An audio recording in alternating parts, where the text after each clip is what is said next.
अस्सलाम वालेकुम। मैं जावेद पंजाब के मुलाजमीन और पेंशनर को मुबारकबाद कि पंजाब का जो धरना है जो पीर से लेके जुमे की रात तक रहा वो बड़ा कामयाब रहा और इस धरने की कामयाबी पर सभी मुलाजमीन और पेंशनर को मुबारकबाद के मुस्तहिक हैं कि जो धरने में मुसलसल डटे रहे, अपने लीडरान, अपनी यूनियंस, अपने अगीगा कायदीन के साथ डट कर खड़े रहे, वो मुबारकबाद के मुस्तहिक हैं कि गवर्नमेंट जो है वो धरने की वजह से मान गई कि पंजाब के मुलाजमीन के लिए स्केल 1 से 16 तक 35% रनिंग बेसिक पर और 17 से ऑनवर्ड जो स्केल है वो 30% रनिंग पर और पेंशनर हजरात के लिए 17.5% जो है वो एज़ वफा की तज़र पर ये दिया गया है।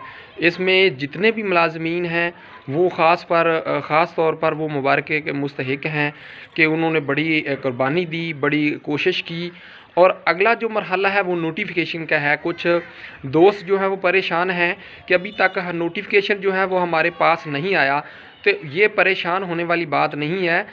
मलक अहमद ख़ान साहब जो हैं वज़ीर आज़म पाकिस्तान मियाँ शहबाज शरीफ के कहने पर स्पेशली धरने में शामिल हुए और जो है मुलाजमीन के साथ वो वादा करके गए हैं कि इंशाअल्लाह जो कमिंग वीकेंड है, आने वाला हफ़्ता है, इसमें इंशाअल्लाह नोटिफिकेशन हमारे हाथ में होगा।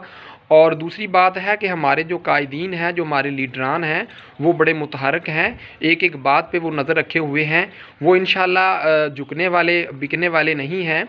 और पीर को वो दोबारा फिर लाहौर में इकट्ठे हो रहे हैं ताकि नोटिफिकेशन के अजरा तक वो वहीं रहेंगे और इंशाअल्लाह जब तक नोटिफिकेशन नहीं होता वो आपके हकूक़ की जंग लड़ते रहेंगे। और आखिर में उम्मीद रखें, हौसला रखें, अपने कायदीन पर जो है इत्माद करें और वक़्त आने पर जो उनका साथ भी दें। अस्सलाम वालेकुम।